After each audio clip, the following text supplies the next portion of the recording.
All right, welcome everyone to our latest forum. I am going to hand it over to Jose to kick us off.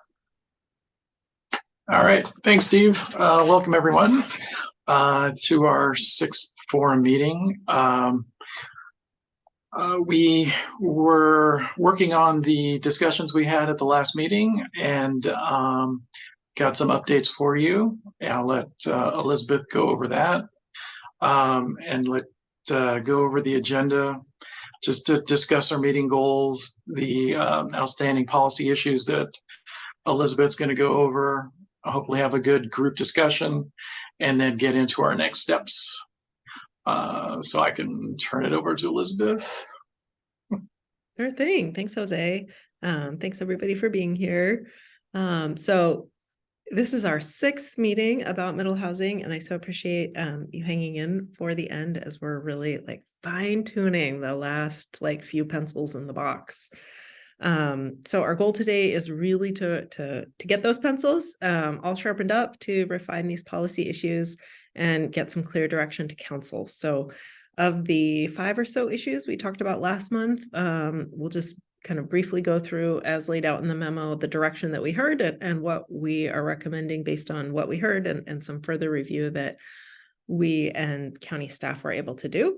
And then we also wanted to bring up some additional issues that we heard both at last month's meeting, as well as some public comments that were received since then, to make sure that we can, capture those sort of last outstanding bits, and use all this information to, from here, to move forward into a revision of the draft code, to address these concerns as we're being discussed today, but also remembering this is our 6th meeting. We've had 5 meetings, we've had planning commission, we've had open house.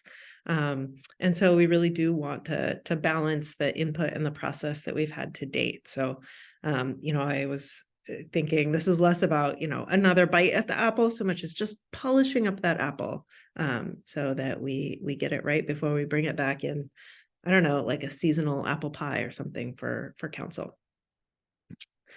All right. And in terms of facilitation, we have Steve here helping, and all of you have been great as active and respectful participants. So, but just to remember that, previously it's been more just, our chance to listen to a variety of opinions, but today we really are trying to get to recommendations for council.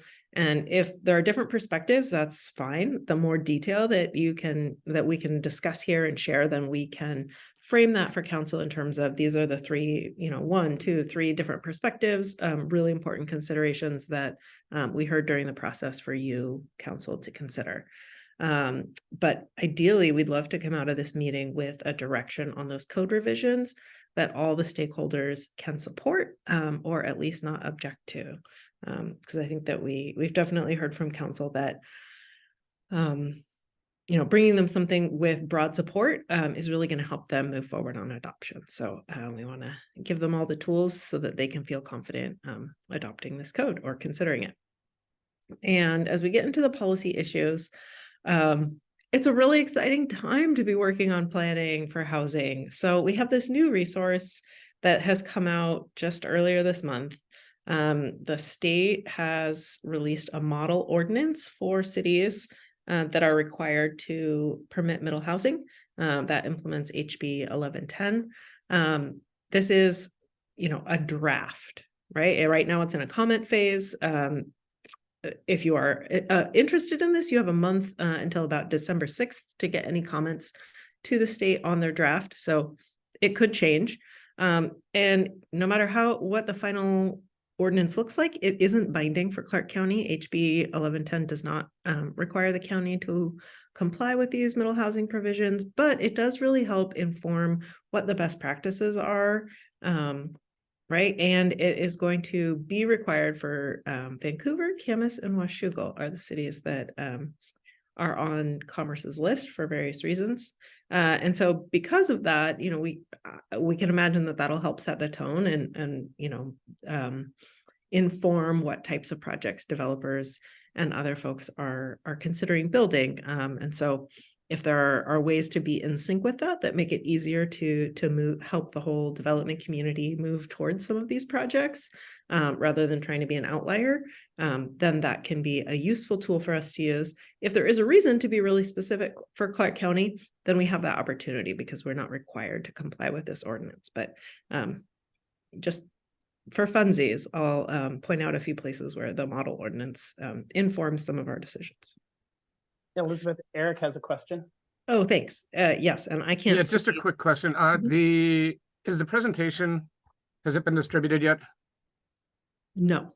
Okay, I didn't see that one online. I know it was last meeting, so maybe it'll afterward.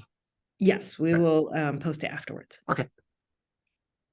Excuse me. And thank you, Steve, for pointing that out. And just for all you participants, we like to have a good conversation here.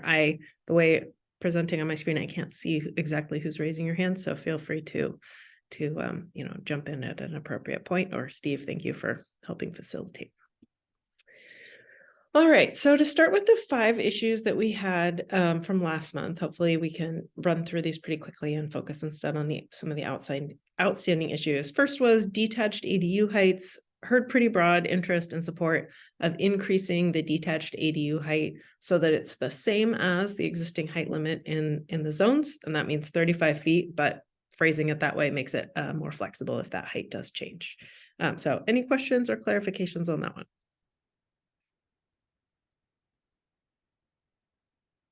Great. Next is one of the ones we spent the most time talking about, the design standards for the compact lot development. And so together with staff, we spent some time thinking through, we really heard like that the proposed package maybe didn't hit the priorities in a way that balanced a variety of design and community priorities. So try to retool this package. And as it said in the memo, looking at suggestion is to keep the main entrance requirement, to modify the garage width limitation. We'll get into that on the next slide. To remove those requirements that you either have an alley, a narrow driveway, or a shared driveway. Those will continue to be options, but there will no longer, the draft would not require a compact lot to choose one of those.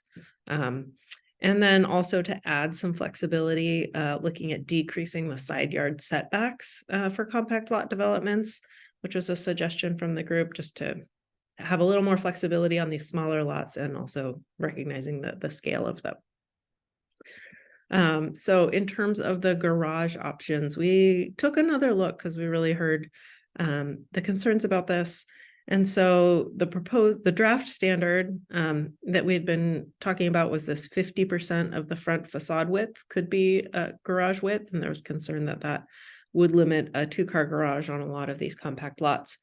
So 2 options we came up with looking at other communities. First is this 40% of the front facade area that could be taken up by garage area. So that allows more flexibility if you have a 2-story home, that a greater percentage of the front, the first story could be a garage, because there's other ways then on this, with other windows and massing that help create that connection to the street and that livability, and avoid just the purest snout house form that is nothing but garage towards the street. So that's one option.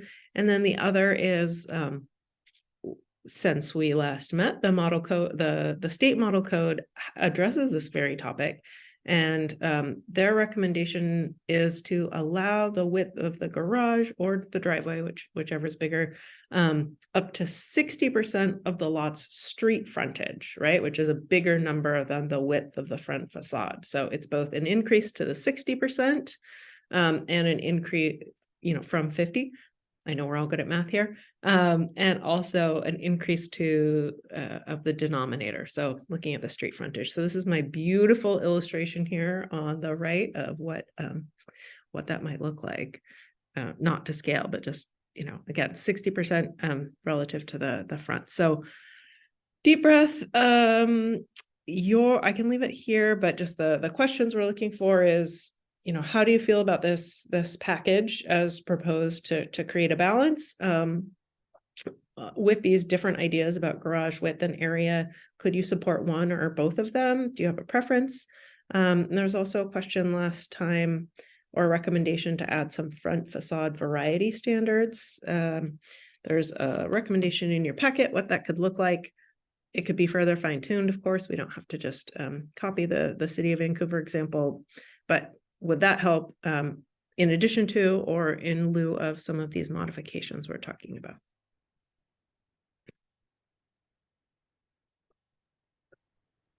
Well, I kind of just did a quick calculation. I think one of the most popular widths we're going to see is about a 24-foot unit that allows basically like a 20-foot wide garage, and then an area like a 4-foot where the front door is. That's kind of like those units that we were looking at in the picture.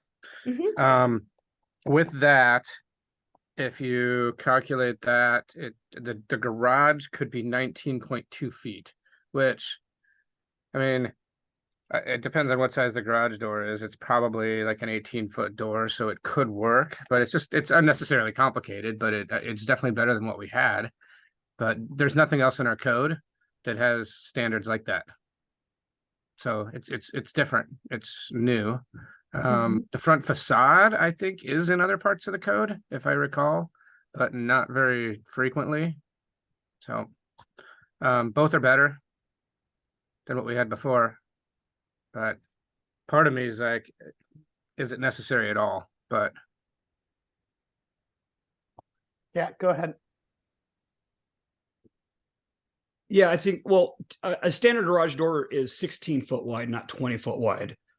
So where we might do a 16, usually about a 20-foot wide interior of the garage, 16-foot wide door.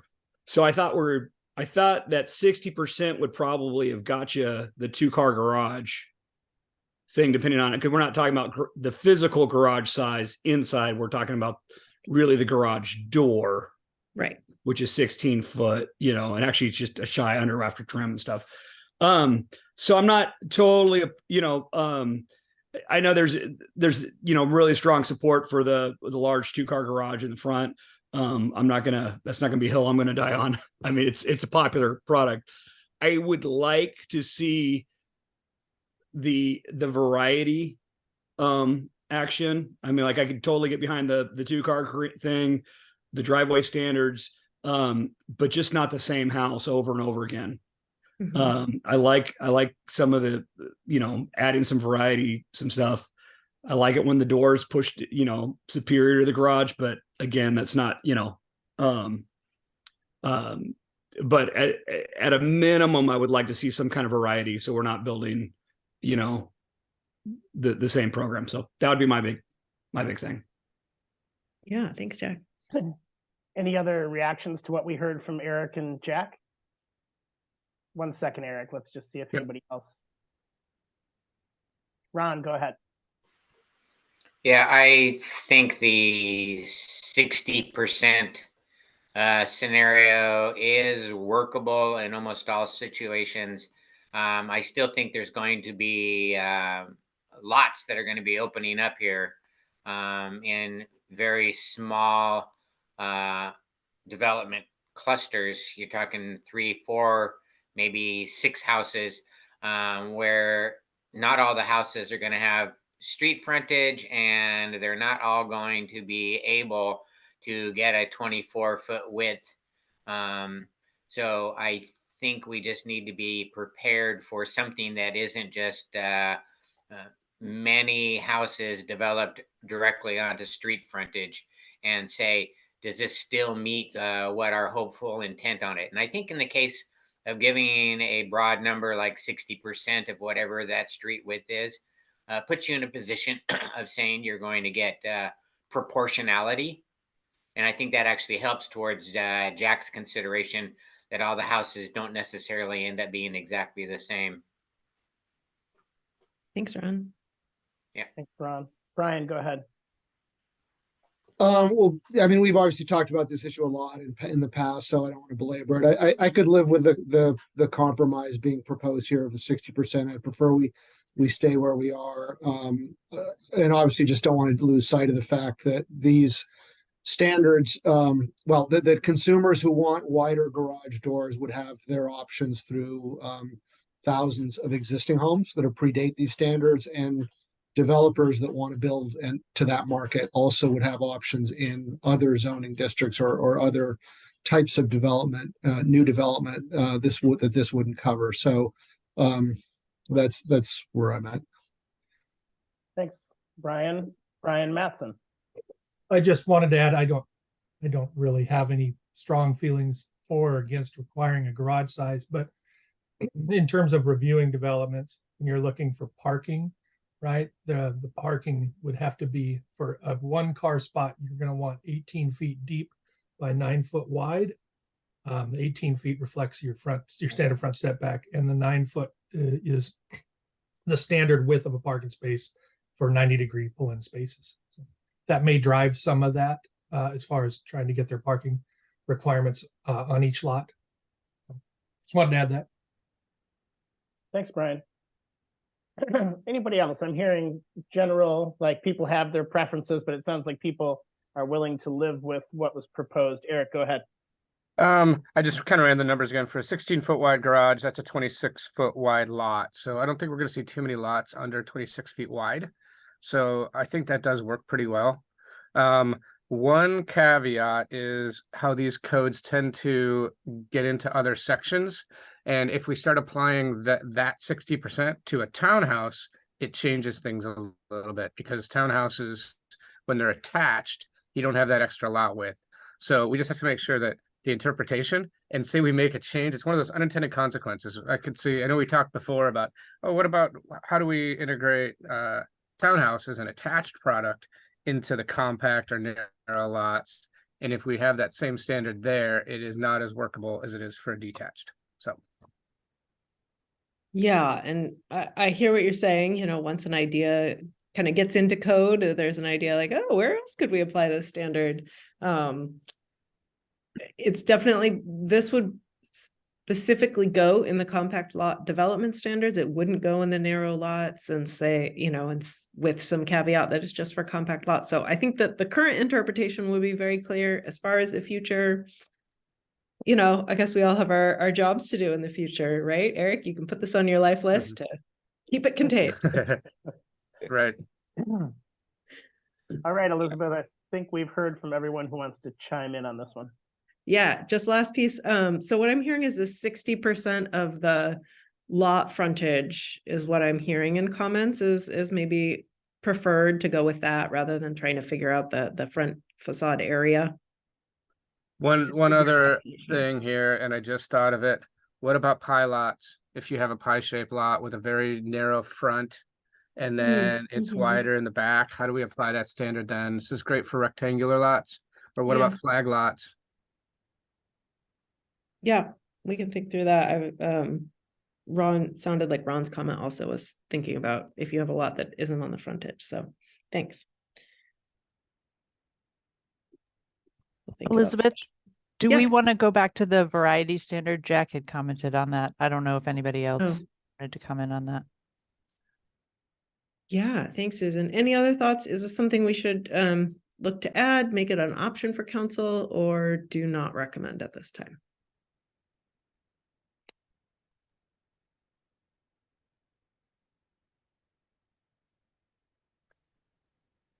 I don't know, if we're trying to make it affordable, Yeah. then we probably shouldn't add things that make it less affordable. But in this, I mean, I'm not opposed to it. I think it does make it look better.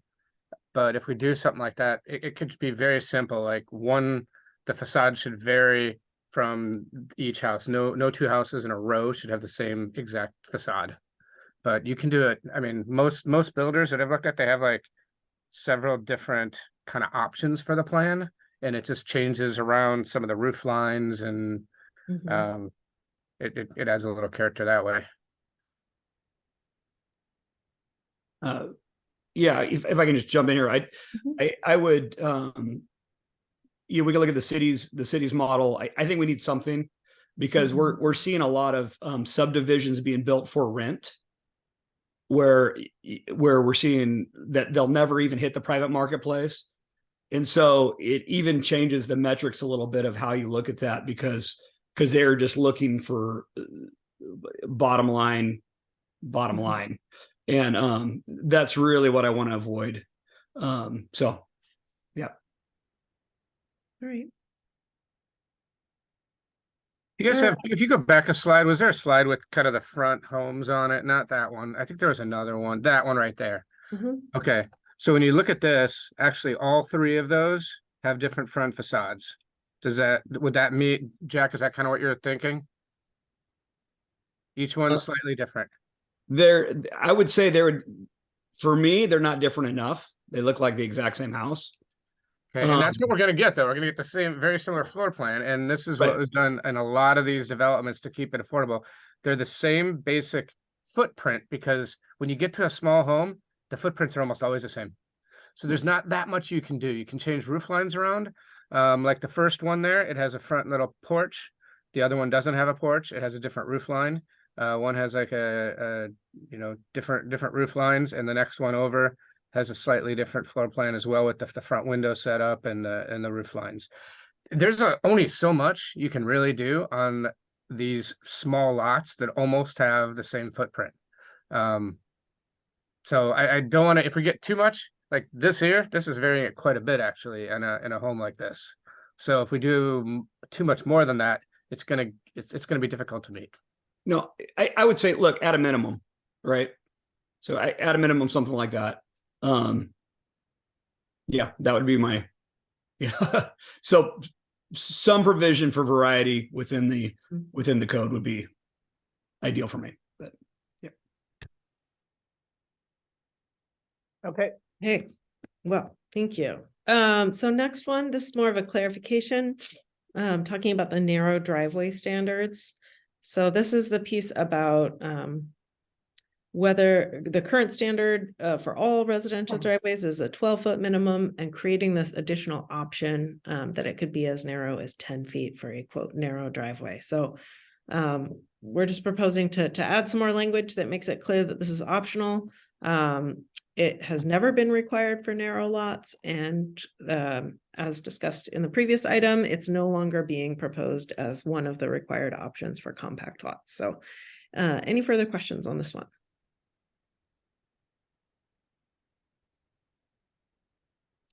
I Not love when we're in seeing any. agreement. Yep. Also on the narrow lots, right, that are going to apply to compact lots as well. There's a proposed revision, or as you know, we've talked a lot about this parking standard and what's required on site, what's required off site. And so here, based on the changes proposed to the design standard that really open up some flexibility around the garage and the driveway, the proposal is to retain the draft code recommendation that requires 2 spaces per home as off-street spaces and 1 shared space per 3 homes located on street, or if there's no way to fit it on street, then it would need to be in a common parking area. We've heard concerns about those parking areas, hoping that the flexibility about putting it on street helps alleviate that because of just the intensity, volume of comments and interest we've heard about maintaining some on-street parking that's more flexible than just spaces on private lots. So is this a compromise? Well, together with the rest of the compact lot design standards, are you able to support this proposal, and any other questions or clarifications about how we could move forward on this issue? There's still some issues on things that we don't think about, like we're also being pressured to do narrow streets on these from stormwater codes. So LID stuff, you wanna have narrow streets. If you have a half street improvement and you're unable to put any parking on the street at all, it's almost impossible to do. And if you end up taking a lot out to put a parking lot in,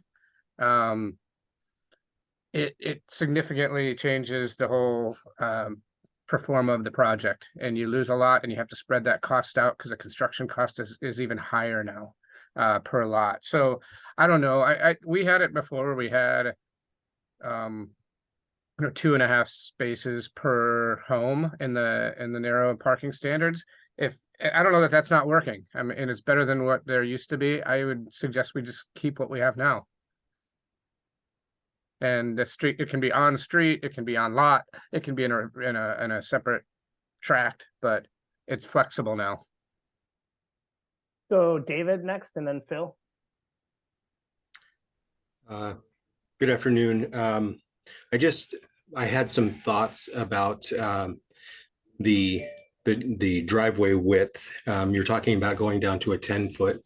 Our minimum standard is a 12-foot, and that's in our street and road standards. So, I mean, I understand that these kind of compact lots are coming, but just more of kind of a comment and kind of something to stick in the back of your mind as you're kind of putting this stuff together as we're moving forward, is that if you're going to start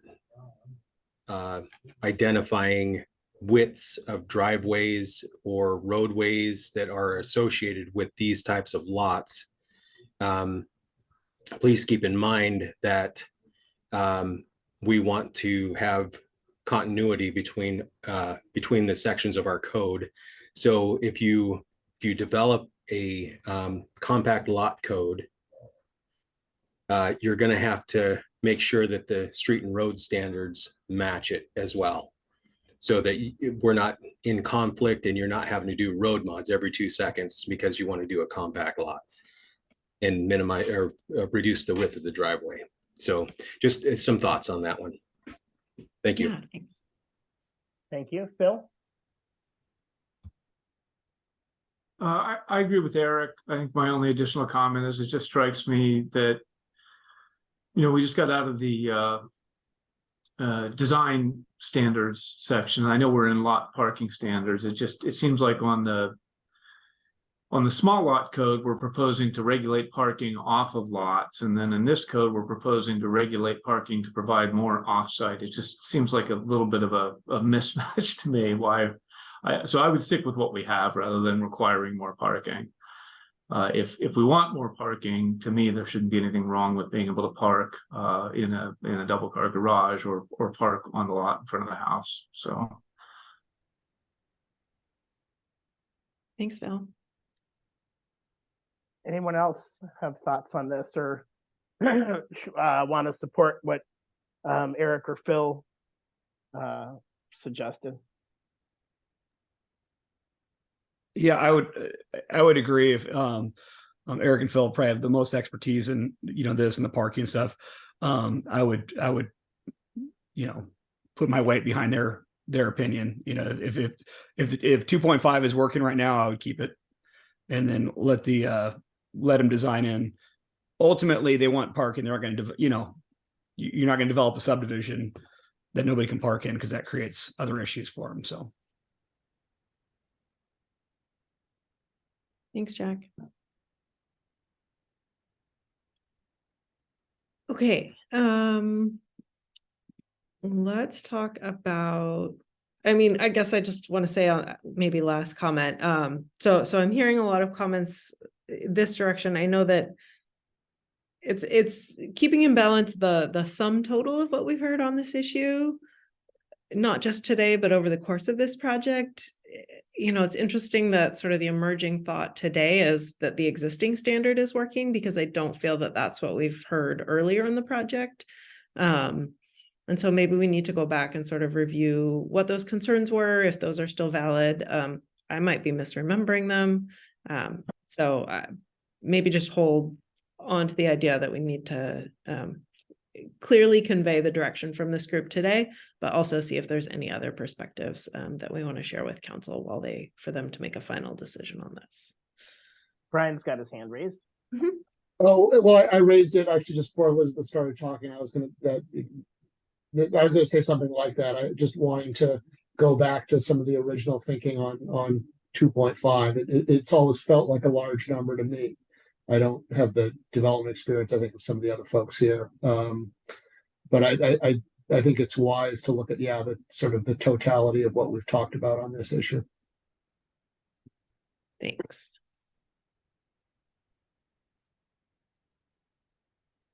Okay, so then moving on to that, the other area that we wanted to come back to is looking at the lot coverage standards. And so we had heard, we've talked about a lot of different numbers. And again, keeping in mind sort of the evolution of this idea over the course of the project. We took one more look at the lot coverage standards. There's a few key ones we identified, but the revisions would retain the proposed differentiation, sort of the increase in lot coverage for middle housing types. And based on your comments, looking at some additional modest increases in the R15 zone, a few in the R16 zone, and also for townhouses, based on your comments last time. And that goes beyond what the draft was proposing back in the end of May.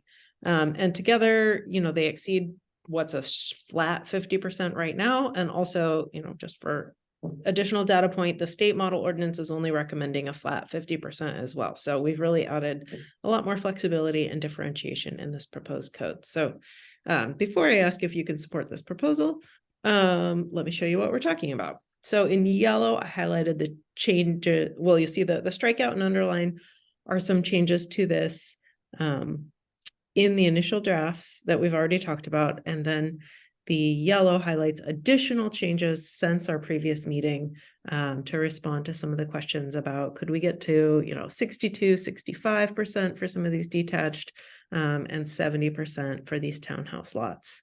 And so that's really what we tried to look at, where that was necessary. This coverage footprint line is where we were trying to create some parity between the existing code and the proposed code. Because the lot sizes are also proposed to change. We didn't show the math behind it, but we're trying to get numbers that are pretty similar. So you can see for the single family detached, we're looking at almost the same coverage footprint in the R16, and even a slight increase with the R15 if we go with the 65% that was requested. For the compact lots, again, focusing in on those R16 and R15, the smallest of those lots, based on what those lot sizes are proposed at. These numbers are in comparison to the initial proposal, not the existing code, because there isn't any existing code on that. And then just commensurate increases to the plexes, and then that 70% that we heard requested for the townhouses. So does this look like something that you can support, that altogether it balances what some of the scale and development concerns that have been identified?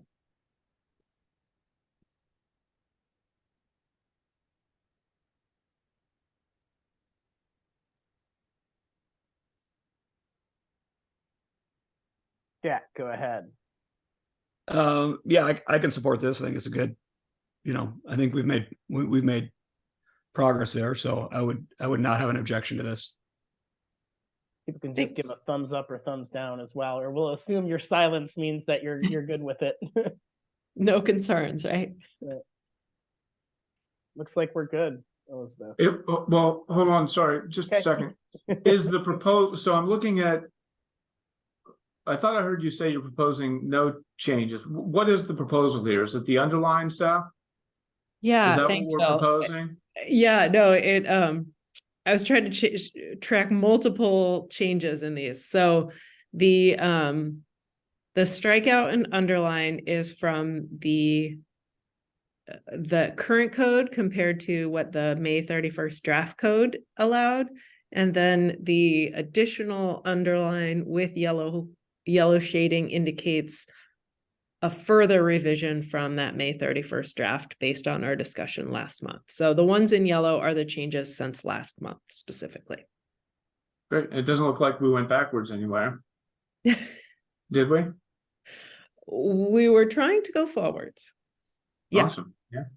Looks good to me. Thanks. Yeah, it was tricky. I was like, how do I even present this? Because we keep coming up with more ideas. Hopefully sharpening those pencils, getting closer. Looks like we're good. We're getting some thumbs up, Elizabeth. All right, thanks. Okay, so then we get into a number of issues that have come up at the last meeting and also in those public comments that we have received since then. And we wanted to, since we appreciate you all convening here today, take this time to talk through all of these.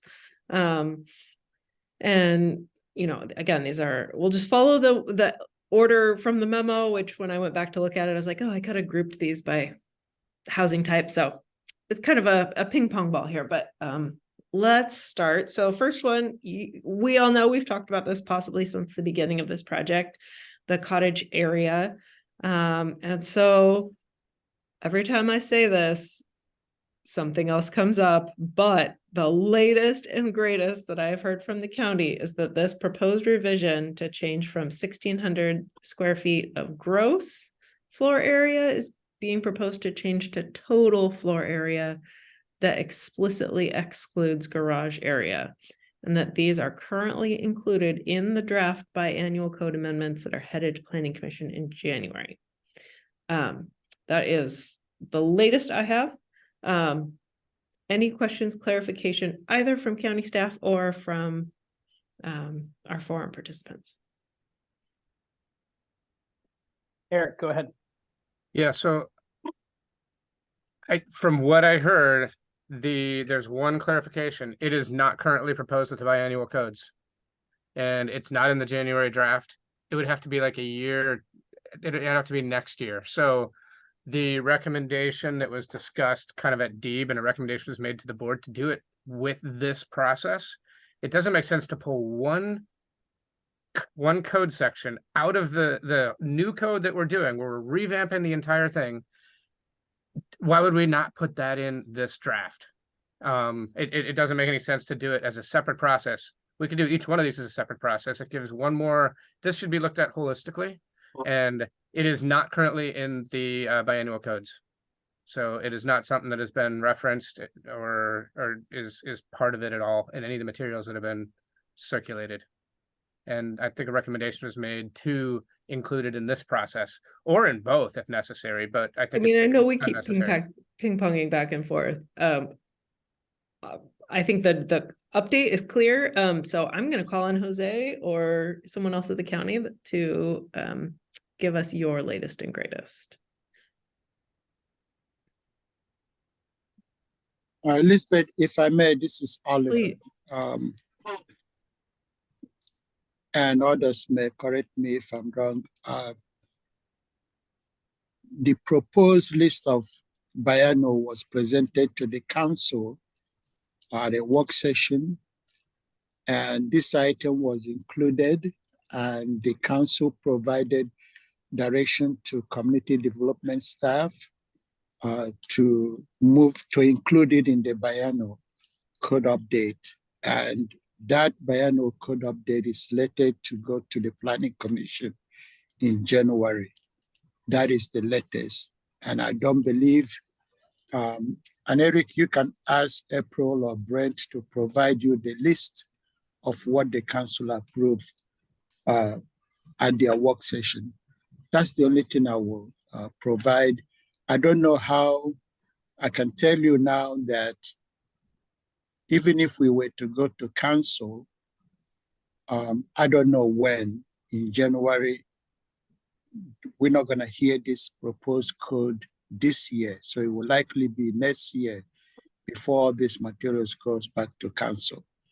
So that's what I would like to clarify, that this is on the biannual code that will be going to the Planning Commission in January. Okay, based on that, I'd recommend we put it in both then. Because the whole reason that was in the biannual codes was to fix a problem about 1.5 years ago. And when it came up as an issue, that was supposed to be something that was like done 1.5 years ago. That was, it's kind of outdated now, since we're revamping the entire code and we're basically going through the whole thing. Because that took so long to go through the biannuals and it never happened, that this is really, the whole situation has changed. So it was requested by DEEB. That code change was requested by DEEB with the biannuals 1.5 years ago, but this now supersedes it. So DEEB made a motion at their last meeting, or actually the meeting before that, recommending to council that since it was our recommendation to be added into the biannuals, that it makes more sense to include it with the middle housing options when all the entire code section, everything in here is going through the process and it's more appropriate to put it in here than to do a code change to a code that's not even adopted yet. So our recommendation was to do that. So at the least, I think it should be in both. So if we're going to, pass this code here, it should include the same language.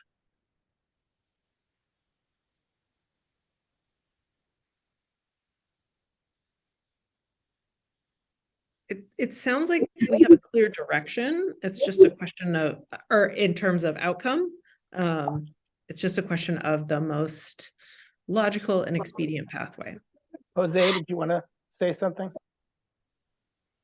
Yeah, so I think, Eric, you are correct that Deeb sent a letter to council, and subsequent to that, community development shared what they wanted to do for the biannual. Council didn't direct them to do what was recommended by Deeb. So we're going forward with the direction that has been given so far. But maybe we could add it in both. Ron, go ahead.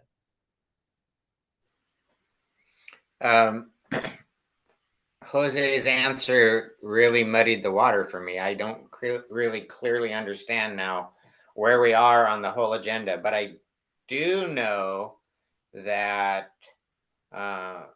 my organization is utilizing the proposed changes here to try and see what pencils out and what doesn't. If we don't get, and I'm assuming this is for cottage development. Correct.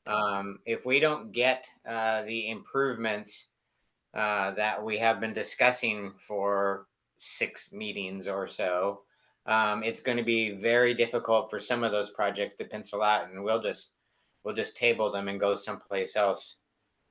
So it's important for us to have some sort of certainty about when council is going to be seeing this, with the assumption that there will be enough political goodwill to continue the middle housing agenda and move forward on this stuff. So I heard Oliver, and then I heard Jose, and quite honestly, I don't know where that leaves us. So perhaps it isn't to be kicked around at this meeting further, but I think it's really important to communicate to the group exactly what's going to be in front of Planning Commission in January. The biannual code change, that's the bulleted item right there in front of you. That's what's going to Planning Commission in January. Jose, is that bulleted list in a format that could be shared, that we could send out to this group after this, and or an announcement of the Planning Commission hearing? Yes. Great. Yeah, go ahead. Yeah, I agree with Eric. I think whether or not it's in the biannual, I think we need to make this as correct as possible for what we know. I think we've all kind of agree on that the garages should be excluded. As far as what I want to send forward to council, I would like to have this already corrected and then not make some kind of muddied water decision here. So I think for our purposes, I would like to see it put forward that we are excluding garages and we're not kicking the can. Eric? Exactly. It muddies the waters. It makes this complicated. Any code that when we're putting this package together, assuming it is after the after the biannuals, then the draft code that we're putting in here should reflect what was proposed with the biannuals then. So it's all clear I and agree, concise. Eric. I was going to say the same thing. It sounds like Yeah. we should update our draft, assuming that it goes forward with the biannual, since we have this clear direction on what the language is. And as a technical matter, the code we recommend has to be based on the existing code. So that would just, get us a little ahead, and then we don't have to make that change later. And if by some chance the order of adoption changes, then we'll deal with that too. But we can certainly put this in possibly with some kind of note about, you know, how it's related to something else, so that anyone looking at the draft of this code will get a clear, the complete picture. Brian?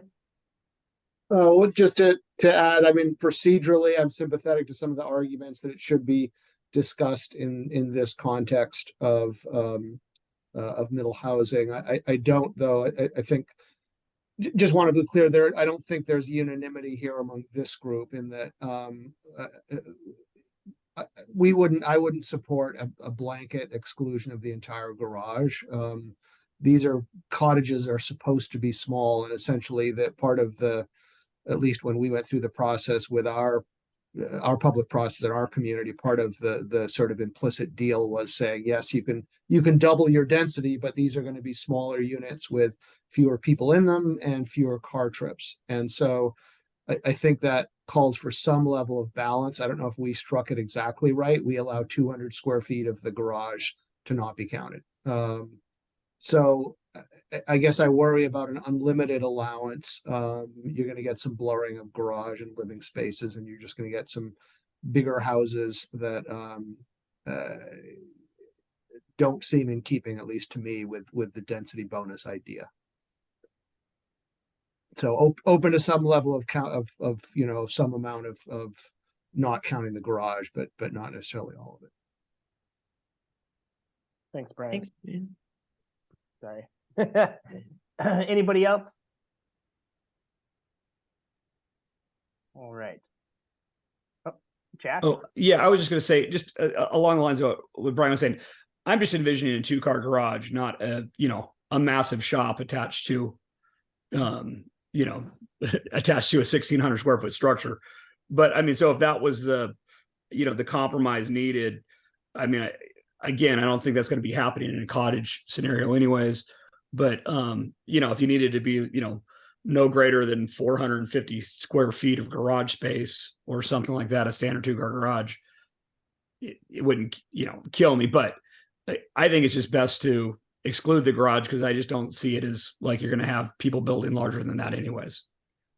So, and then the other thing is the square footage, the difference between 1,200 and 1,600 square foot from a financing perspective and a cost per square foot perspective when you're selling is everything. So it makes a big difference of that that's basically a couple bedrooms. So okay, Elizabeth, any clarifying questions, or are we ready to move on to the next? Yeah, no, let's move on to the next. So this next one is talking about a detached plex option. So right now the draft code talks about having duplex, triplexes, and quadplexes that are an attached structure. Now, that could be all sort of one squarish kind of structure. There's also different ways to attach, like at the garage, or I heard about a strange quadplex that somehow it was like a starfish almost. They were all connected in the middle with each one coming off as a different corner. But we have heard some interest about allowing detached plexes so that there could be multiple detached structures on a lot, 2, 3, 4 units. And this is something that, has been discussed across the state of Washington and Oregon and other places. So in Washington, the state model ordinance does not address this detached plex option. Oregon has allowed it, and there's been a lot of communities that have taken up that definition and that approach. I don't know that I can think of any communities that have a lot of examples of what that might look like, pros or cons. But there was some interest to add that flexibility among this group, so we're bringing it back. However, I think that the sense initially from talking with county staff and consultants is to really use the existing AD or the proposed ADU that allows up to 2 detached structures. So you could have a triplex essentially, and the cottage cluster option that allows 4 or more detached units, to use those pathways and those standards. If someone wants to have multiple detached structures rather than an attached. So that is sort of the recommendation that came out, but we wanted to hear from this group. We heard that there was some interest in it, wasn't sure how strong that interest was. Is it a priority to allow these detached plexes at this time, or is it more of a nice to have? Keeping in mind that we're trying to keep this, the scope of these revisions sort of something we can get our arms around and go back to council in good faith, that we're just refining, we're not really radically expanding or changing the direction of this. All right, let's start with Jack. Okay, so this is something that I actually really want. The reason for it, I've done this kind of product before in the city but it was a CX zoning. I could do a multiplex. I did detached condo units instead. It's kind of niche in that but I'm looking at lots that, like, from an infill development standard, where it could even be a multiplex lot that is small, like a 10,000 square foot, but it happens to be a vestige lot or something. And you're just creating, again, additional housing options. You're not changing density. You're just allowing for a better product, in my opinion, especially when we look at families. Because if I'm going to do something detached, maybe I'm getting that third bedroom in. So to me, it's a very simple thing, because it doesn't change anything. It doesn't change anything from density, impact, trips. All it does is it gives you some additional options that you can provide to the consumer. And so, and just because a lot of people don't do it because, well, it's not allowed typically, and then you potentially have the option to condoize those, and then provide an additional pathway to more affordable housing. So that's my stump speech there for it. Thanks, Jack. David? I don't have a problem with the multiplex, however that works out. But I mean, if we're talking about new development, what I would want to ensure is that the developer was wanting to take that opportunity to create these duplexes right up front, so that they were so that it was identified as a part of the land use, so that it could be addressed in traffic impacts and so on. I will disagree slightly with Mr. Huron in that it wouldn't generate new trips or additional trips, in that if you're wanting these ADUs or these multiplexes to be able to be created on a lot, you're bringing in new families that have their own vehicle or some mode of transportation that would impact the adjacent street network. So we would want to account for those in the initial land use process. So I don't have a problem with the multiplexes or the multiple detached units on a single lot, but I think it needs to be disclosed at the land use stage, so that after the fact, once the land has been platted, and then individuals want to come back and want to construct the ADUs, we could be nickeled and dimed to death and never be able to account for the additional trips that are on the road because of it. So we would just, I would want to try and have that up front so that we could address it and we could just get it taken care of, so that there isn't any issues on the back end. Yeah, and to be clear here, David, it would be disclosed in the application that it's a duplex or a triplex. And I think, to speak for Jack, what Jack is saying, it doesn't matter if it's an attached triplex or a detached triplex, both of those create the same number of trips. Right. Okay, I got you. Yeah. Great. Ron? Yeah, I think what I have seen now as we've explored cottage development is that magic number between the 3 and the 4 in the situation where 4 triggers cottage development as the proposal. there are a lot of standards that go with creating a cottage development that really add to the cost of the project that you don't have if you have that number 4 is appropriate for triplex with an original residential house on it, and then you're adding the triplex, or in situations where, as David talked about, I think what we see often is the idea that people come in, they get an ADU, the dust settles, things go well, they add another ADU, and then we're talking about the ideas, is there opportunities for those ADUs to have been duplexes at the time? And we need to, I think, to push the number of structures up by 1 notch. I think the idea that triggering cottage development at 5 rather than 4, because they overlap right now with this particular detached plex proposal and the cottage development.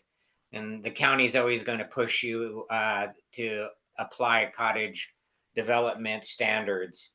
And I think, as Jack has pointed out, there is a lot of financial incentives, especially in the context of affordable housing and people going into entry-level homes, if you can develop in this fashion without having to go into a cottage development situation.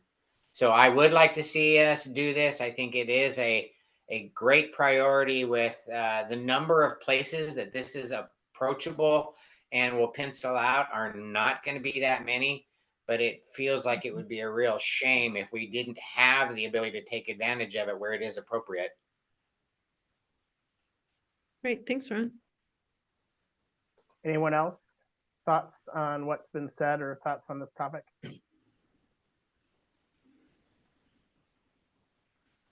Okay, Elizabeth. All right. Yeah, oh, here we go. Next issue to come back to is talking about middle housing uses in the R110 and the R120 zones, right? So those are the largest lots. And throughout the course of this project, we have, explored all the different middle housing types in all the zones, and the May draft includes a compromise or gradations, if you will, across the zones, so that the direction we ultimately settled on was to introduce duplexes up to 2 attached townhouses, for an analogous option with a duplex. To allow cottages that are not currently permitted in these zones, and to allow this new compact lot development. And then that was sort of the initial suite of middle housing uses that felt more appropriate in these zones. Since then, we got a comment about, can we look at also allowing triplexes, quadplexes, and or up to the 4 attached townhouses in these 2 zones as well, just like we're proposing in the May draft for the R17.5, the R16, and the R15 zones. So in considering this change, a few data points, the state model ordinance, is pretty clear that it's all types in all single family zones. We had some discussions about some of the classic like compatibility and expectations in these larger zones. That does, overlap with some discussions about exclusionary zoning and, this idea that more units is not compatible with these larger lots could be a way to continue some of that exclusionary zoning. And so there might be an opportunity to further support equity by allowing more housing options in these zones. However, another reason that we didn't prioritize changes, the full suite of changes in these zones was a sense that these zones weren't the biggest opportunities. Together, the R110 and the R120 make up about 17% of the zoned land in the county, compared to 43% that's in the other R1 zones, the ones where these uses are already permitted. So some different things, the lot sizes kind of speak, perhaps there is more flexibility on these larger lots to add these additional units. So that could be another consideration. So the question before you is, keeping in mind the totality of our discussion and how to sharpen this pencil, is it a priority to you to allow some or all of these additional middle housing types with this code package? And if so, what are some minimum lot sizes? I guess, big picture, say the R120, we're recommending a 1,600 square foot minimum lot size. Would that be sufficient for a triplex or quadplex, or would it need to be larger as is being required in some of the other zones? So thoughts on that?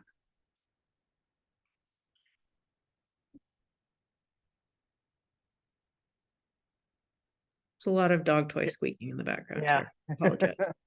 Jack, go ahead. It's not my dog. Okay, so it always seemed a little odd to me that we weren't targeting the larger lots for some of this stuff.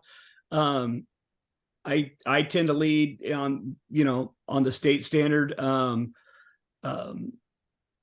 17% of the land is a lot of land. It's not zero. So I would definitely lean to, I would like to throw both those zones in the mix as far as lot coverage and stuff, since they haven't been on the radar so much. I don't have a real strong opinion, but I would like to see them thrown in. Thanks, Jack. Phil? Yeah, I agree with Jack. I lean towards the state standard. You should be able to build them all in all the zones. So if this is an increase in optionality in the R1 and R110 and R120 districts, it makes sense to me. I haven't spent any time thinking about what minimum lot sizes should be. I'd have to sit down and sketch it out, so I don't have anything to say on that. Brian Snodgrass. Yeah, go ahead. I saw you had unmuted. Oh, just agreement with Jack and Phil. Obviously, if at some point, which is envisioned, although we don't know when that would be, that these properties annex, then they would be subject to a whole slate of other options under HB 1110. So, yeah, agree with what I've heard. Ron? I would like to start off by saying thank you for bringing this back up and putting it back on the agenda. I remember our initial discussion with this, the compatibility issue more or less shouted it down at some early time in our discussion. And I think we just have to acknowledge the fact that compatibility is the status quo answer, and we're no longer in the status quo. We're trying to do something different. The state standard makes that really clear. I genuinely appreciate the idea of us going towards that in this moment. And I think 2,000 square foot lots gives us some flexibility, and we can see about how nicely that can be done. Eric, thanks, Ron. What does the state guidance say? Because I remember seeing something that there was going to be some requirement for certain areas to include different units in all single family zones. So I'm kind of mixed on the compatibility thing, but if there's going to be some state guidance that requires it coming down in the future, and there was a bill to that effect, then we should probably just do it now, so we don't have to revisit this and do it again later. Right. So yeah, that is the model ordinance that we're talking about that implements the state standard. It will not be legally binding on Clark County, but it does just present that model and gives us an idea what Vancouver's doing, what Camas and Washougal are doing. So that'll help set the local development tone. And certainly, Ron, I think to your point, even what was it, a year ago that we were talking about this, and it felt different. Now, when I look back on the decision we made and the discussions together, not just personally, in the conversations about compatibility, like that doesn't necessarily feel like a compelling reason to me personally to single out these zones, to treat them differently when, we are having a different statewide conversation at this point. So we're here to hear a variety of voices, but I'll just say, yes, I don't see the logic in excluding these types from these zones at this time. And Oh, go ahead. Elizabeth, this is Oliver. Yes. Yeah. 1110 isn't binding to counties. However, counties that has a huge unincorporated areas really cannot escape 1110.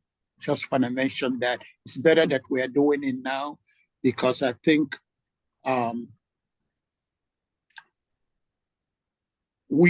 when I say we, that means the county and the city of Vancouver should be looking more closely on how we plan together in terms of development in the unincorporated area. Eventually, they will be annexing those areas in the future. I haven't seen their updated annexation blueprint, but why the state code says not applicable to counties, they didn't really say counties that has urban unincorporated areas.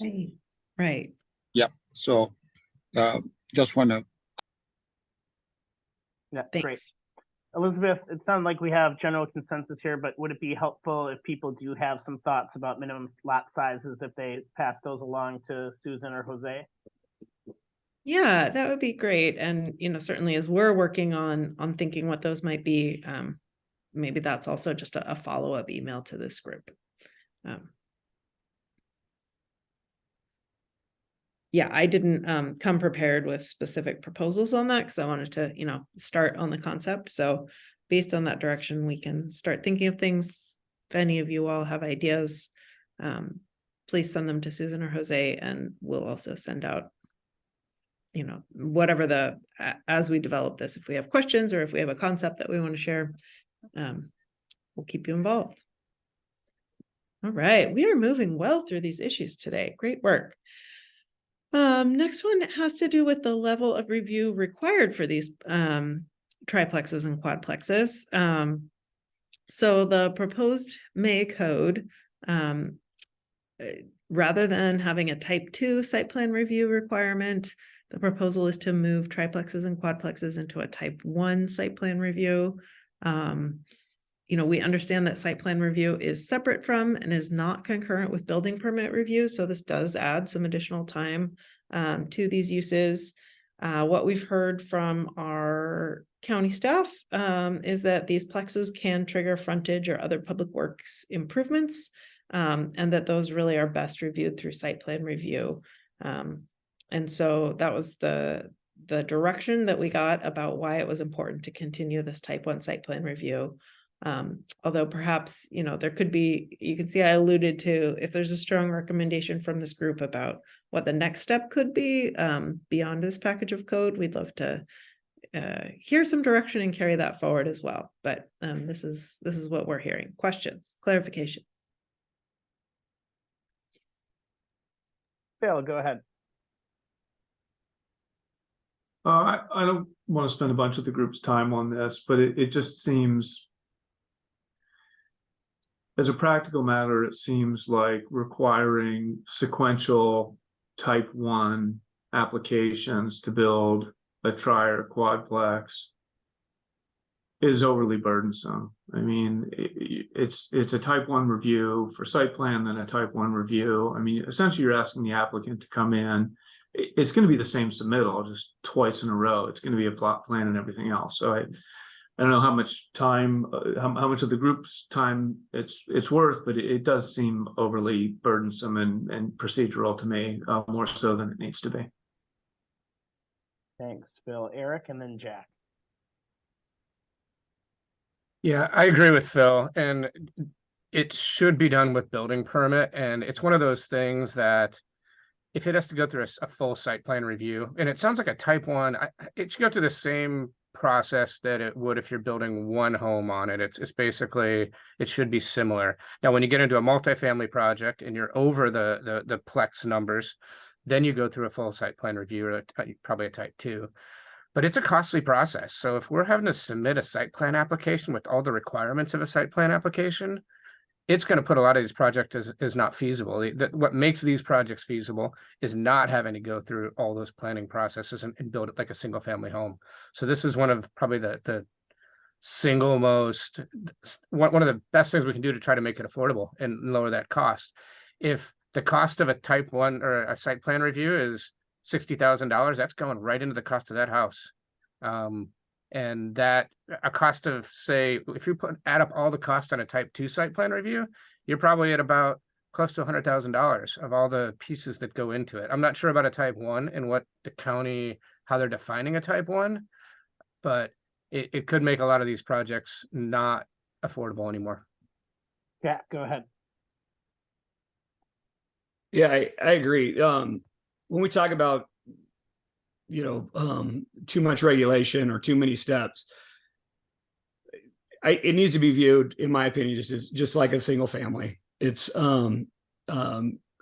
every time we create another permit and staff has another bite at the apple, it creates a tremendous amount of work, a tremendous amount of cost.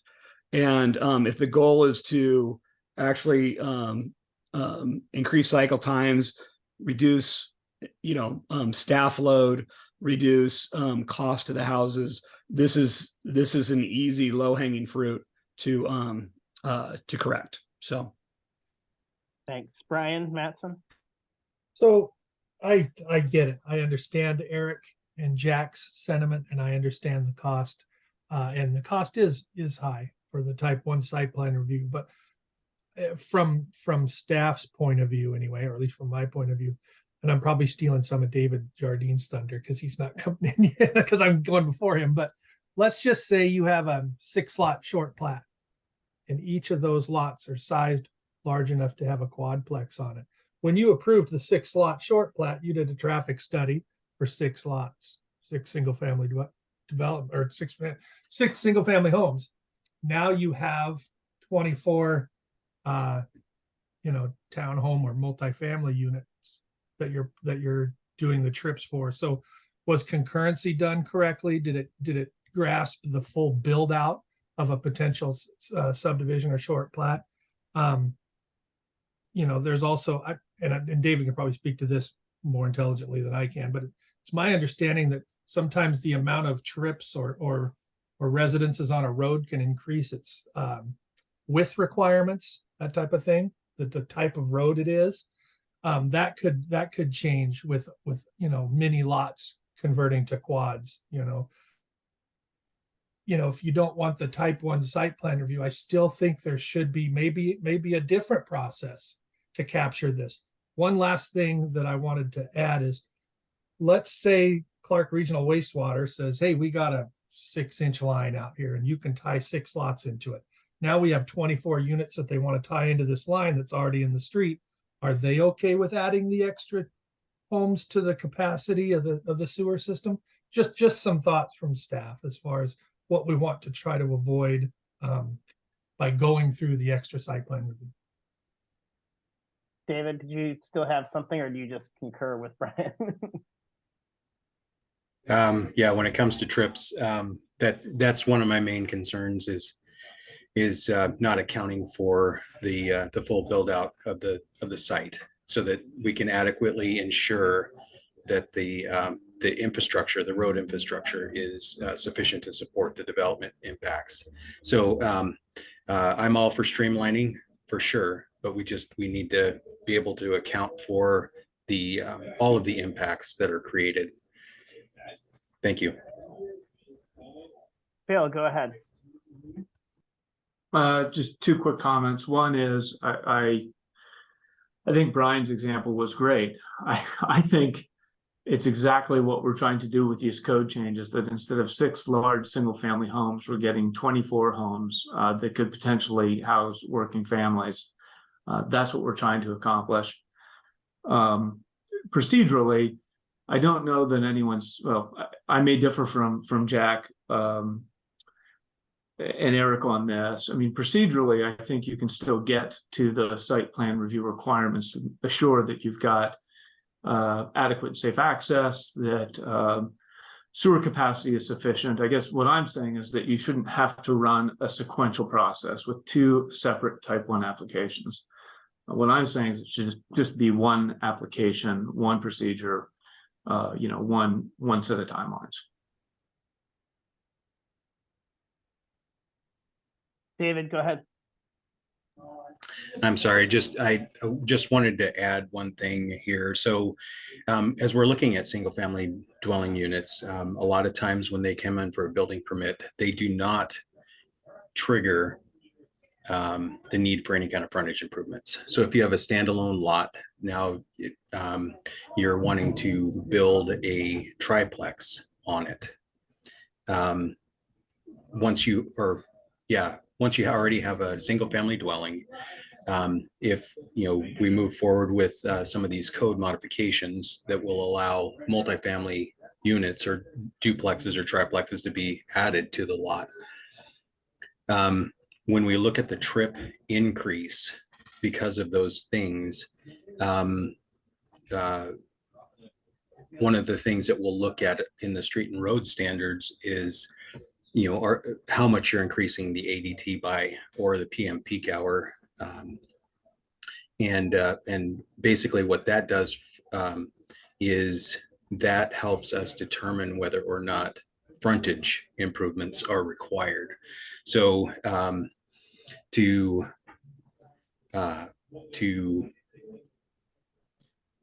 review these as maybe a single family dwelling without the use of a land use of some kind, or some kind of process that allows us to apply our street and road standards in the way that they were meant to be applied. Short circuiting the process ultimately doesn't help everybody out. So the kind of bottom line here is that as these multi-family units start wanting to come in, we need an opportunity to ensure that the street and road standards are being able to be applied to these developments or these homes in such a manner that that allows the proper application of the street and road standards. Thanks. Thanks, David.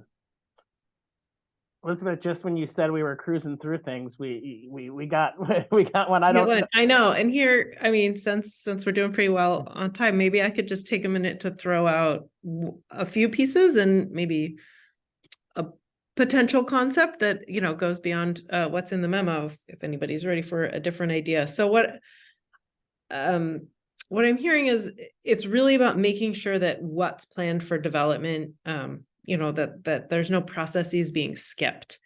But I think that there's a real important distinction between an infill parcel, like David, you were just talking about, it's a single family home and somebody's adding, either scraping and rebuilding or just adding additional units to make it a triplex or a quadplex. And there could be some additional impacts related to that. And there would be, right now, there's no there is this site plan review, but if we got rid of site plan review, there would be no other real mechanism to review that.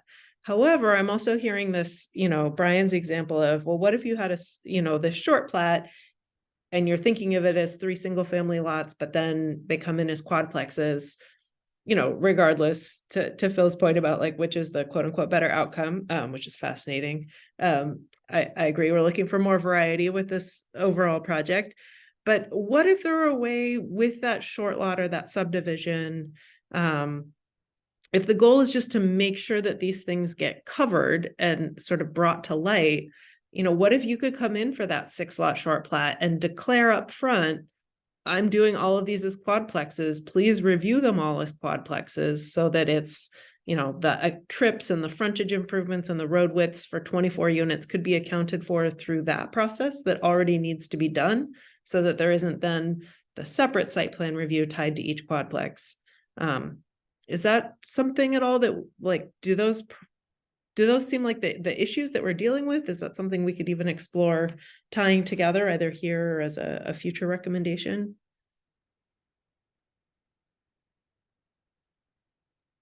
So Ron, you had your hand raised. I don't know if you have a response to this question, or if you want to hold your comment, but go ahead.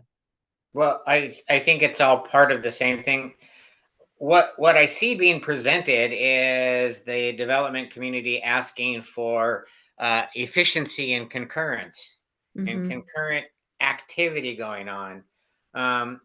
At the pre-development hearing, that declaration that Elizabeth was talking about should be pretty clear about what the intention is, because projects don't pencil out one way and then you decide to go ahead and change everything and make them dramatically different. You got a pretty good idea going in on what you're anticipating you're going to do. It's just from the staff point of view, we want everybody to be as upfront and concurrent as possible, because the time it takes to get a project out and the expense of going ahead and getting the appropriate engineering put in place before you come to the table with it. You don't want to have then a 4-month lag, a 6-month lag while you're going through the nitty-gritty details that should have been already put on the table in the very beginning. So it feels like it's just being more complex by not being able to offer a more efficient method to do this.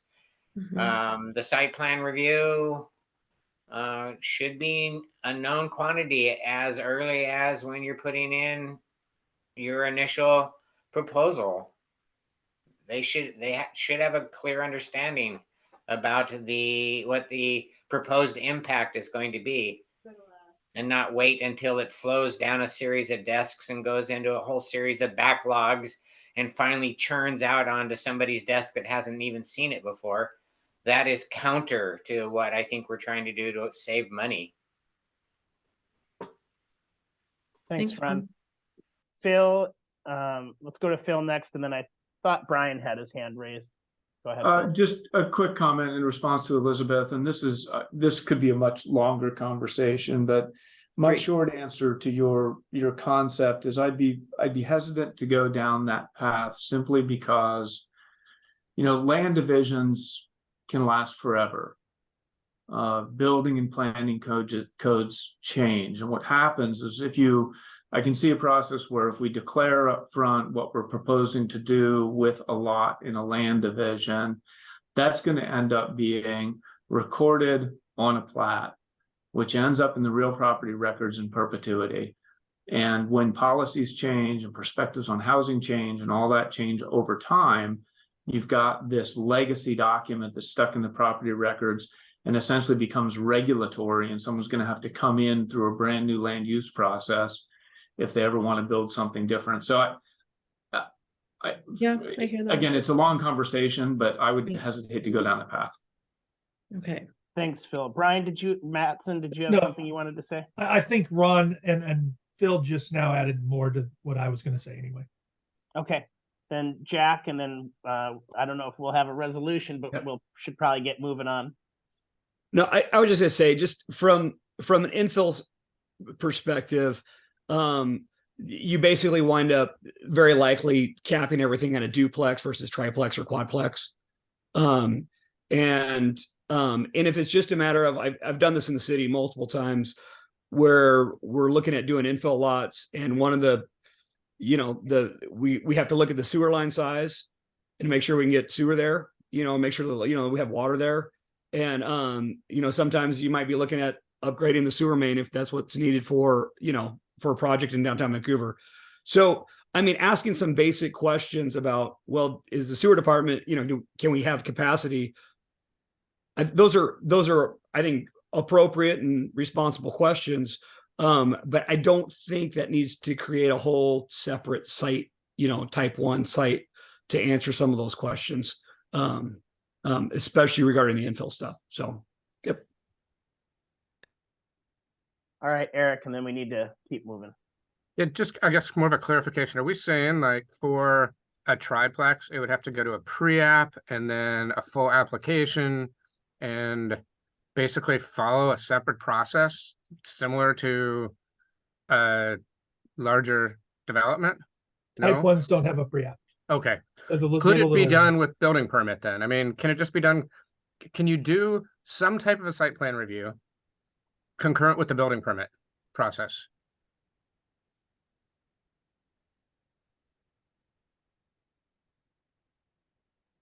I don't know if there's So- anyone to answer that, but Jennifer, go ahead. Yeah, so the way our code is written, the answer to Eric's question is no. Like if we just have a building permit, it would not allow us to apply the street and road standards to that permit. The way that we're able to apply the street and road standards in concurrency with traffic is through the site plan process. And so that's kind of where we're at with this. If we don't have these developments go through a site plan process, then our code, the transportation code, doesn't allow us to apply those standards to get frontage improvements. Okay, I don't have any other hands raised right now, Elizabeth. You have any parting words or? Just to say, I think a lot of pieces have been raised here, and we'll try to capture all of this, and if there's additional research we can do behind the scenes, I think appreciate the different perspectives. All right, but moving on, another question we had was about cottage orientation. Right now in the draft code, there's 3 options for cottage orientation. So first is a minimum of 50% of the units have to be oriented towards a common open space.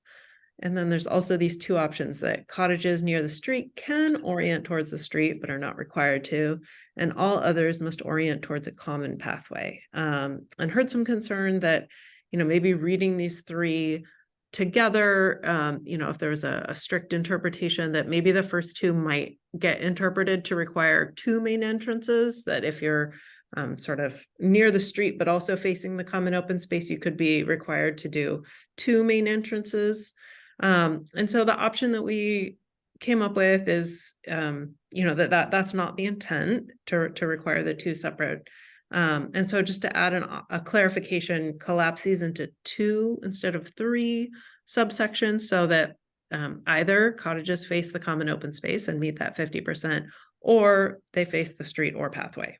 Just so that by lumping the street and pathway together, make it a little clearer that that's the alternative to the open space, and that it's not multiple options. Does that seem like it could address the concern? Or wow, there's like a hawk outside my window. Sorry, it's very large. Does that seem like it could address the concern, or any other questions on this one?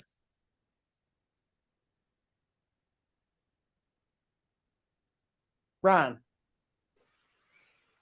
That solves it for me and what we have seen, and as we've tried to do cottage development.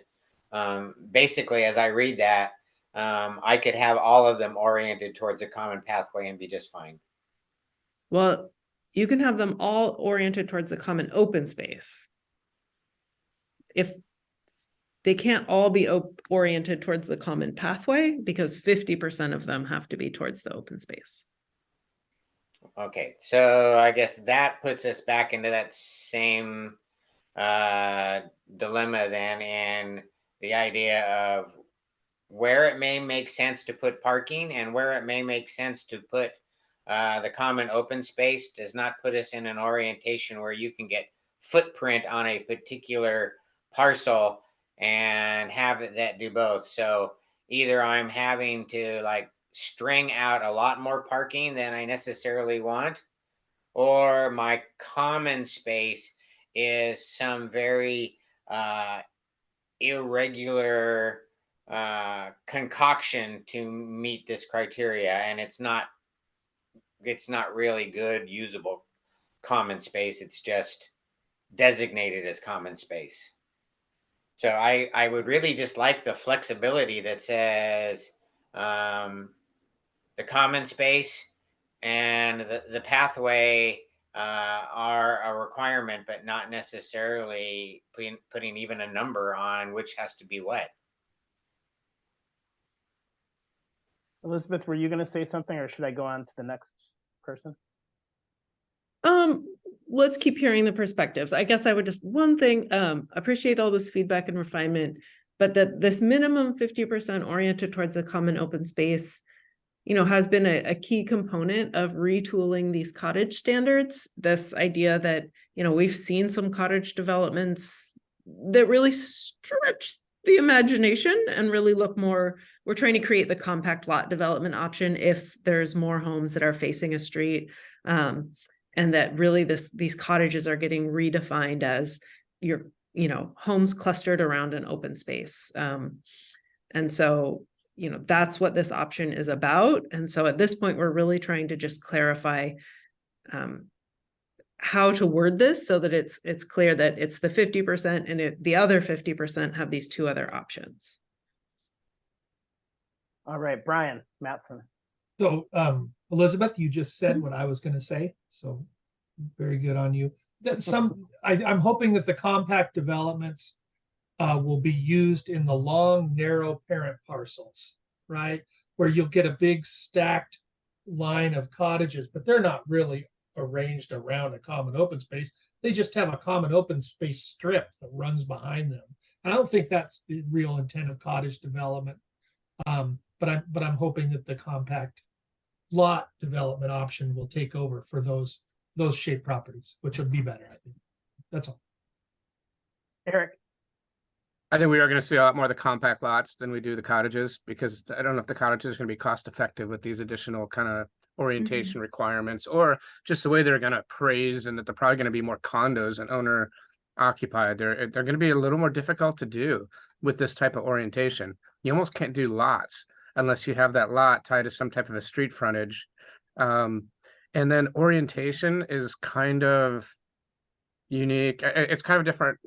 It's a different theme. Like, does the front orient towards it? Could you have a back that orients towards the open space? Because that's really kind of more the model. I'm thinking, when I think about like a good cottage type development, I'm thinking things like on a much smaller scale, but you know how like areas like Sun River, if anyone's been there, where all the open space is kind of intermixed between it. You don't know where one yard ends and another one begins because there's all this open space between them.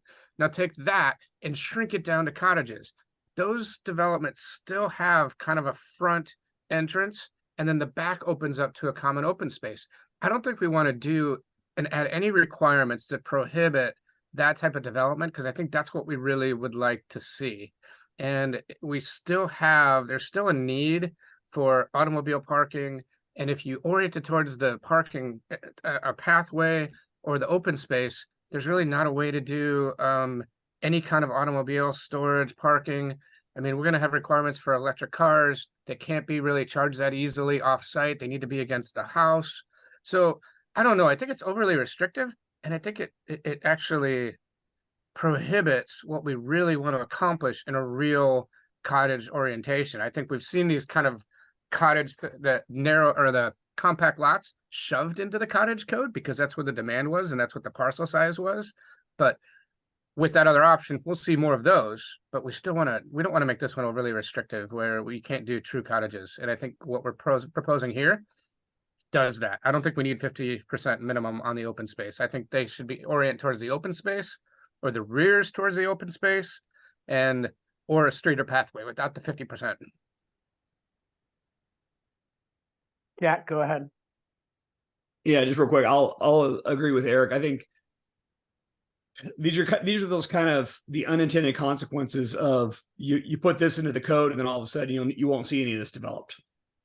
I think you need I think I understand the vision, but the vision doesn't pencil, because a lot of this stuff is going to be trying to figure out how we fit in our existing lot structures. How can we put something in? I would drop the orientation thing, quite frankly, just from, I think it's because I think backyards facing a big common area is probably better than front yards facing the common area. And so, yeah, so I would my vote's for is maximum flexibility, because we're not really seeing any of this stuff developed right now under the current system. Phil, go ahead.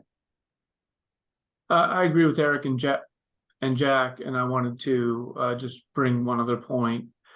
I think we all can acknowledge that the cottage code as it exists today has been a substitute a substitute, probably a poor one for the much needed small lot development. I agree that we will hopefully see more of the small lot developments rather than trying to, push the cottage code to do something it wasn't designed to do. There's a relationship here between the maximum of 3 acres for the small lot standards and this issue here. You'll continue to see pressure to use the cottage code, I think, because it provides the density bonus if we limit the application of the small lot standards. Ron, and then we should probably keep moving here. Okay. Something was brought up, and I think it's really worthwhile. It's like what the product is going to be utilized for in the future. I think the intent is to try and maybe move more towards that condoized style of home ownership. And currently, the way that things are, most of these are going to be rentals or leased out in some fashion. And the small lot, more dense proposal will definitely take up some of that slack. But I think, as it was stated already, there's a area limit on when you can use it. So I think if we're wanting to have a variety of tools and a variety of outcomes, we need to at least have a clear understanding when it comes to home ownership. The people are going to want to have a certain aspect of additional privacy. So I think what Eric brought up, the idea of being able to bring your car more towards your own dwelling as a possibility, it changes the whole model about where the common space is and how the orientations are. And I think that is why I was happy when I thought it was just common pathway or common open space, giving the design the option of making that determination without putting a rigid number on one way or the other. Thanks. Thanks. There's no more hands right now, Elizabeth. I don't know if you have any reflections before you want to move on to the next topic. Yeah, well, if I'm doing the math, we have 4 more in about 20 minutes. So I want to keep us moving. I also want to say that I appreciate all the discussion. That's why we're all here. I also want to say that, keep in mind, this is the 6th of 6 meetings, and we have had a lot of discussion about some of these topics, for example. And so we're here to sort of refine the last aspect, not, go back and sort of pull apart all the pieces and take a fundamentally different look at it. So we wanted to be respectful by bringing forward all the comments we've heard. And I understand that opens up a lot of topics. But we don't, we're here, we want to talk about it, but we also don't want to, open them up so far that we have to go back to the beginning of considering some of these trade-offs. So for sure, all of your insights are really helpful, but we're also trying to stay pretty focused on refining what we've already developed, taken through the open house, and taken to Planning Commission for their recommendation so that we can bring it back to council with some refinements rather than, major open heart surgery, shall we say. So 0 lot line, I'm hoping this is an easy one. Honestly, I think we just missed this in the permitted uses or in the use table for the R1 zones. It's currently required to do this review approval use, and there was a suggestion to permit it outright, like most of the other residential uses, and that's wholly consistent with what we're proposing in this code update, moving away from the RA and just making it a permitted use. And I think we just overlooked it because we had some early discussion that 0 lot line wasn't the most utilized or interesting option, but there's no reason not to make this change. So does that make sense to you all, or any other questions about that? Thumbs up from Ron. Phil, you have your hand raised. Yeah, again, I know we're crushed for time here. Elizabeth, I just wanted to respond to your comment. I understand we're trying to get this over the finish line. I think it's also important to acknowledge that, this process kicked off, I believe, in December of 2020. Here we are, it's December of 2023, right? And it's pretty significant. A lot's changed in the last 3 years. So while I'm as anxious as anyone to see these code changes pushed through, it hardly seems to me like a convincing argument to say, well, we need to rush through these things without considering what's best in terms of code changes, because we've been at it for 3 years. I don't want to slow it down, but I also think that it's a little disingenuous to say, hey, we don't want to tweak this too much. It's like, well, we've been at it for 3 years. Does a couple more weeks really matter?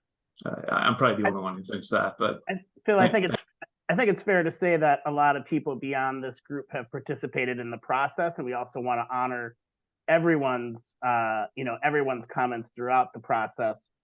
That's why this group has been focused on kind of refining some of these concepts. I hear what you're saying, though. We want to get it right, but at the same time, a lot of people have spent time, this group especially, and we appreciate that very much, but others, including the broader public, have kind of reviewed things. And so we just need to be respectful of that participation as well.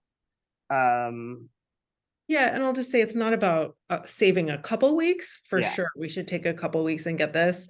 It's a question of, are we going back to the drawing board in ways that would, merit additional public open houses, merit additional planning commission reviews.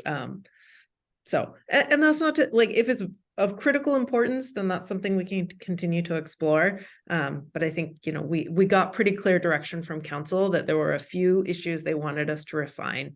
And that's what we're really hoping to get your input on. And to the extent that there's additional issues, we want to get it right. And we have to weigh those trade-offs of how much can we, continue to tinker, and how much do we, identify some further changes that might keep going or need addressing now, because the landscape is changing really rapidly. I definitely hear what you're saying about that piece. I mean, even just getting this model ordinance this month. So a lot's moving, a lot of moving pieces. All right, we're down to 3, lot size averaging for townhouses. So this was a public comment we received, a request that the draft code allows lot size averaging for single family, detached, and other middle housing types in the R1 zones. Townhouses, however, are proposed to be treated differently. They're not currently permitted in the R1 zones outright, so we're introducing them as a permitted use, and the lot sizes are proposed as absolute minimums ranging from 2,000 to 4,000, depending on the zone. So the R1 7.5, the R1 6, and the R1 5 are all at that 2,000 square foot. And so right now the recommendation is to hold that 2,000 square foot as an absolute minimum rather than introducing lot averaging there as well. Just a thought that 2,000 is already, pretty significantly smaller than anything else that exists there. So it's not recommended at this time. Any questions on that?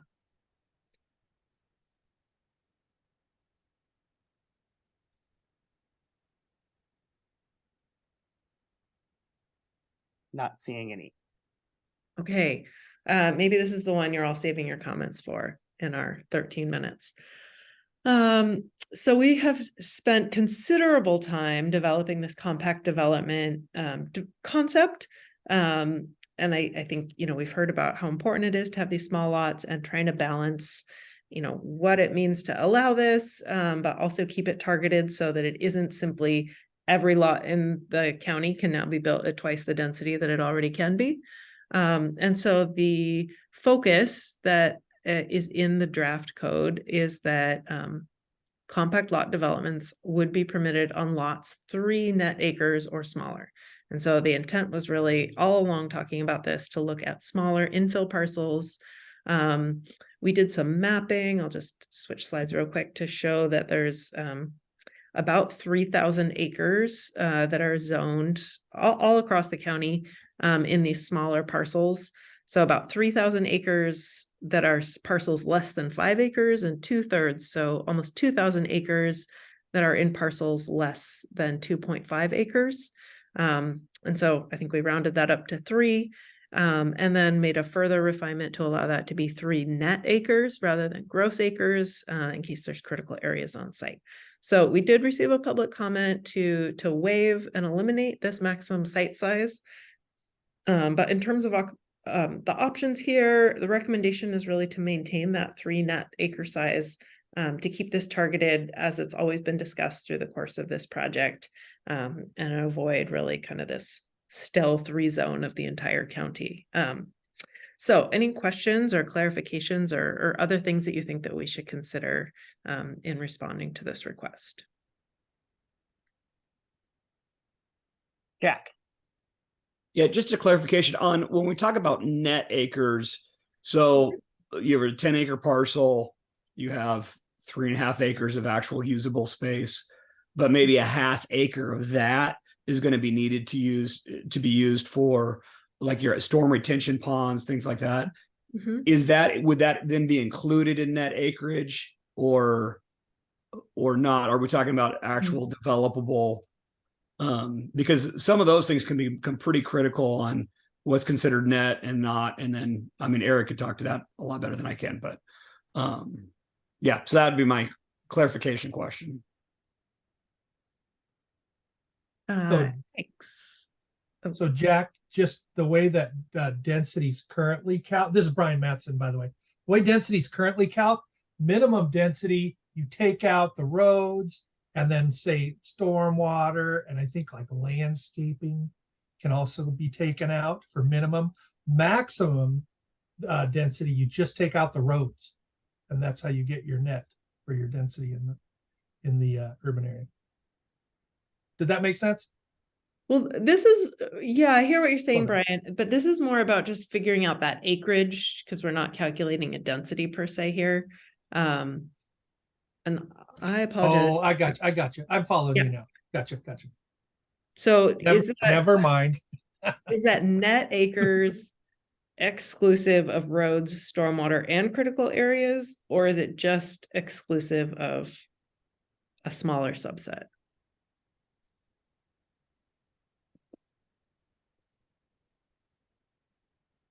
I think this is Oliver. I think that the net developable acres is exclusive of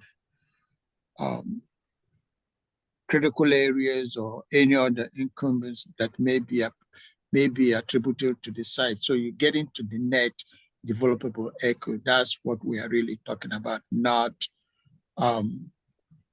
yeah, to answer Jack, yes, you can have 5 acres total when assuming there is some critical areas on the property, you excluded an account for those to get you to the net developable acre. That's what we are talking about, the way I understand it. I think that's right, Oliver. I just don't have the specifics in front of me, and I'd be happy to look into that and email it out. Eric, go ahead. So 2 thoughts on it. One, I know we talked before that kind of the idea with the threshold was that not that you couldn't do it on larger pieces, it would just be done through like the PUD code. And because the density calculations have changed, it would allow for that. But one additional thing I just kind of thought of as we were talking is, what if you do have, say, I'm just going to say 10 acres, but you want to only have 3 of the acres as compact lot and the other stuff you want to do is traditional. Should that be allowed? And could we write it in the code somehow where you could still do a compact lot for a portion of it? Or would that then be done through the PUD? So just a clarification, I guess, or another consideration, not necessarily a comment, but I could see that coming up. Yeah, so I can just say that looking back at the code on this one, we wrote it that it's an existing law in existence of whatever the day the ordinance gets passed. And so it would just sort of depend on your 10-acre site. If you happen to have multiple parcels, you could use one. And if it is a single 10-acre parcel, then the way it's written now, you couldn't carve off 3 acres to do the compact lot development. Jax, go ahead. Yeah, I would just ask for really good clarification and as much flexibility in what the quote unquote net 3 acres is, especially when we're looking at all of our clean water and roads and stuff. But that we put it in the code of what we actually, clearly define it. Yeah.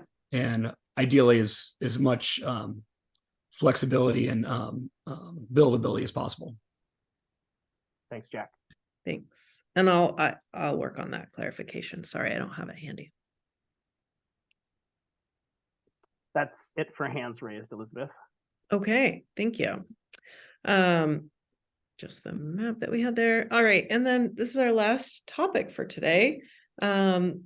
So we actually didn't propose any changes to the R1 setbacks, any of them right now. They didn't pop up in the audit as real obstacles, but we did get a suggestion in our comments to take a look at the R110 setbacks and move those to be more similar to what's permitted in the R1 7.5, R1 6, and R1 5 zones. And you know, in thinking through this, like keep in mind the lot sizes have been proposed for reductions in all of these zones. And so the lot size for R110 is being proposed to go to 8,500 square feet. So that's smaller, and it's really not that different than the 7,500 that used to be permitted in the R1 7.5 zone before. So these are the numbers. There was a recommendation to look at a 5-foot side rather than the current 7, and a 10-foot rear rather than the 15-foot for this R110 zone. So, you know, I think that we didn't have real strong feelings about this, but would be curious to get some feedback. Is this a priority? Is this really helpful? Is it less of a priority? You'd rather us focus on other things, you know, with this code? So thoughts, does R110 need to be a stepping stone between R120 and the other zones, or can it be reduced? Yeah, go ahead. Yeah, I would recommend that you reduce them. You don't build up to the property line just because if you can create more space, you will. But I think, again, greater flexibility, the better. Thanks. People agree with that? Thumbs up. For other comments, I see thumbs up, Elizabeth, so. Okay. Yeah. Okay, so you've done a great job getting all the way to N in the alphabet today. Thank you. You know, at this point, any other priority issues that we haven't heard from you, and with sort of the balance of topics that we've talked about, you know, where we're at, is there something else we need to look at? Do you think you can support the proposed package as we've discussed today with some of these changes, knowing that there's some that we're still going to look into, somewhere we might share some options with council? Parting thoughts, go. Jack, I don't know if that's a new hand or an old hand. Okay. New hand. Okay, real quick on the I guess we had skipped over the 35 versus 37-foot building heights. I would advocate for the 37-foot building height. I know we skipped over earlier. The reason for the new building code in effect adds 2 feet to your building height with high heel trusses and needing to do open web truss design on a lot of these houses. So it's just in like, so the housing standards don't really have to change, that if we just have to raise the height, then we have that flexibility. And again, we're not building taller just to build taller, but the code has changed and will change again here pretty quick. And so therefore, I think we should adjust our code as well. Thanks, Jack. Phil. Thank you. All I wanted to say is, well, it's been a 3-year process and there's no such thing as perfection in public policy. I appreciate the team's efforts to get us to where we are today. So I don't know that everybody's happy with everything in the code, but forward progress is forward progress. And that's what I see here. So thank you all. Thank you, Phil. And I don't think we can say enough about the time that each of you have spent with us across these 6 forums on middle housing, and there's still multifamily things to consider, but it certainly, I think we'll have a better outcome because of your participation. So thank you. Anyone else have any issues that they want us to make sure we're aware of? All right, Elizabeth, I think you have maybe a closing slide. Yeah. Yeah. Oliver. Yeah, no, Steve, I'm echoing your comment. Want to thank everyone. The point Elizabeth made wasn't really a rush. It's just on process, because some of you have been on the housing option and study in the beginning, and some of you are here, and some of you are new that weren't on that first phase. But in terms of process, we just want to make sure, because what the council asked us to look at in terms of the question was very, very limited. And that's what we were focusing on. Some of you have made comment, observation that we are 90%, 99%. In some cases, I heard 99% there.